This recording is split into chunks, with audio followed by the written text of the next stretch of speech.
안녕하세요, 로파행입니다.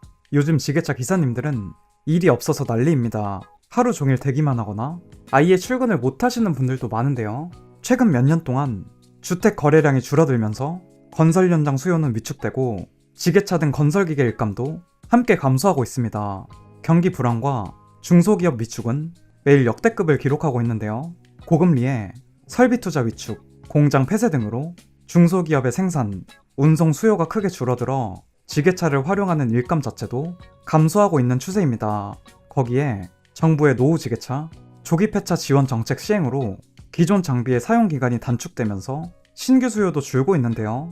지게차 일감 감소는 산업 구조 변화와 건설 경기 침체, 무엇보다 수출입 물건이 현저히 감소하게 큰데요. 지게차 업계에서는 왜 이렇게 불황이 크게 다가왔을까요? 같이 보실까요? 지게차는 전성기 시절 일당 20만원 시대였습니다. 코로나 때 물량은 폭증했고 이커머스 성장률이 20%가 넘던 시기가 있었는데요. 쿠팡과 CJ, 롯데 등 물량 싸움을 하면서 창고는 24시간 내내 풀가동했습니다. 지게차 기사들은 하루에도 콜이 넘쳐났으며 자격증 따면 바로 취업된다는 말이 돌던 시기였는데요. 지게차만 타면 월 400은 기본이고 20대들도 고수입에 뛰어든다는 유튜브와 기사들이 넘쳐났습니다. 하지만 갑자기 물량이 확 꺼져버렸는데요. 지게차 일이 왜 줄어들었는가? 이걸 설명하기 위해서는 먼저 지게차가 어디에서 많이 쓰였는지를 정확히 아는 게 중요합니다. 한국 지게차 수요의 절반 이상은 물류센터인데요. 팔레트 적재와 하역, 트럭 상하차, 재고 정리 등 대형 택배 물류센터에서 지게차 의존도는 매우 높은 편입니다. 하지만 대부분 물류센터 물량이 줄었거나 자동화가 되었는데요. 물류센터 시장은 성장기를 지나 성숙기 단계로 넘어갔습니다. 전자상거래 성장으로 대한민국에서 혁신적이었는데요. 하지만 이제는 고금리와 공급 과잉으로 침체가 되고 있습니다. 과거의 물류센터는 도소매 창고나 항공, 항만, 철도처럼 교통 거점을 중심으로 분포한 자산이었습니다. 최근에는 전자상거래의 성장과 택배 물동량의 급증으로 물류센터 수요는 폭발적으로 증가했는데요. 수도권 A급 물류센터의 공급은 68%가 급감하면서 외국계 자금 유입도 활발한 시장이었습니다. 하지만 저금리 국면에서 공급이 과도하게 확대가 되면서 수급 불균형이 심화되었는데요. 이후에는 금리 상승 국면에 진입했고 환율이 미친 듯이 올라가면서 내수 부진과 출혈 경쟁 격화로 양극화는 심해졌습니다. 이커머스 시장이 포면적으로 지속 성장세를 이어가고 있지만 업계 경쟁은 매일이 치열하고 경기 침체 유통 소비 시장은 둔화되었는데요. 최근에는 자동화 시스템이 빠르게 도입되고 있습니다. 작업자 노동 강도를 낮추고 인건비를 절감해 생산성을 높이는 방향으로 이미 대기업들은 전환을 하고 있습니다. 아마존 등 글로벌 물류 기업도 로봇 75만 대를 현장에 배치하며 지게차 인력 의존도를 많이 줄였는데요. 현재 중고나라에서 지게차를 매매하시는 분들은 대부분 일감 부족으로 매각한다는 글이 많이 보입니다. 그리고 중소 제조업 생산은 너무 힘든 상황인데요. 전국에 있는 공장들이 많이 폐쇄하고 있어서 지게차는 시동이 꺼져 있습니다.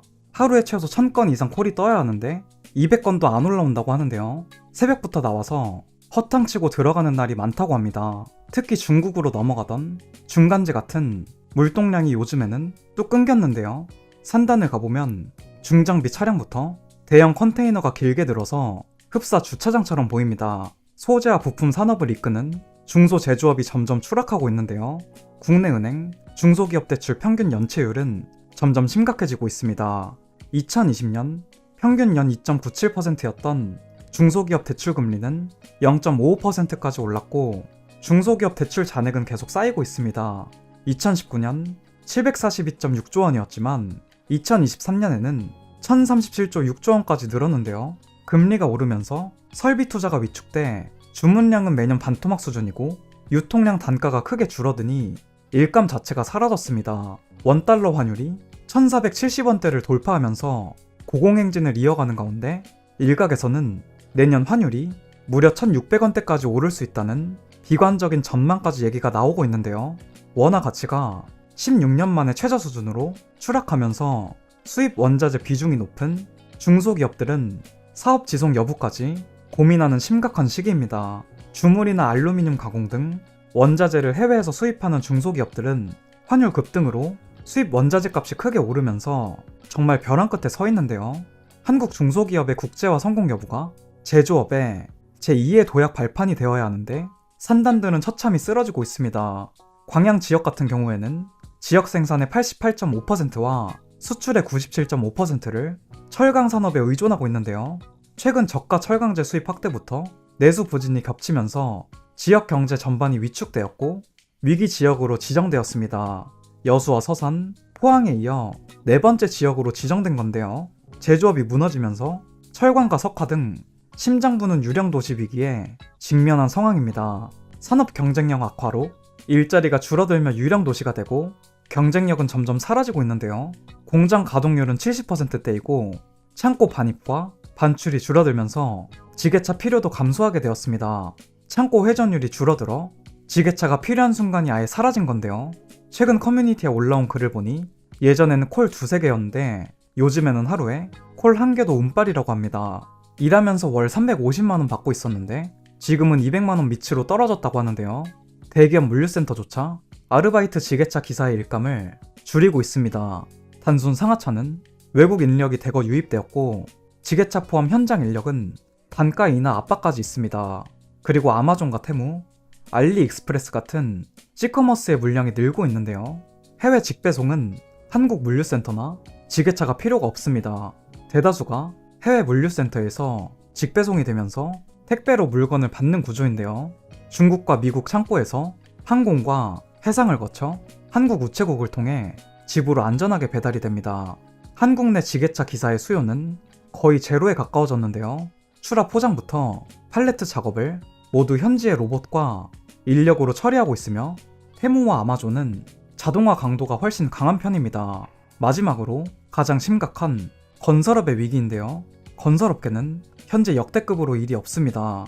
비용 절감에 총력을 기울이면서 고용도 축소되었는데요. 실제로 새로운 공사 현장은 매달 줄고 있습니다. 2022년보다 현재는 37%가량 착공 건수는 줄어들었는데요. 올해 1월부터 5월까지는 41.2%나 줄었습니다. 평소라면 새로운 공사를 10개 시작해야 하는 시점이지만 지금은 6개만 하고 있는 셈인데요. 건설사들은 공사비 급등과 부동산 시장 불안 등의 영향으로 착공이 쉽지 않다 보니 수주에도 소극적입니다. 경기가 좋지 않을 뿐만 아니라 그동안 경험해보지 못한 수준의 공사비 부담까지 겹치면서 이렇게 위기가 쉽게 해소되지 않을 것 같은데요. 경기가 빨리 좋아져서 지게차 형님들의 일감이 다시 많아졌으면 좋겠습니다. 오늘 제가 준비한 영상의 내용은 여기까지입니다. 재밌게 보셨다면 구독 한번 부탁드리겠습니다. 감사합니다.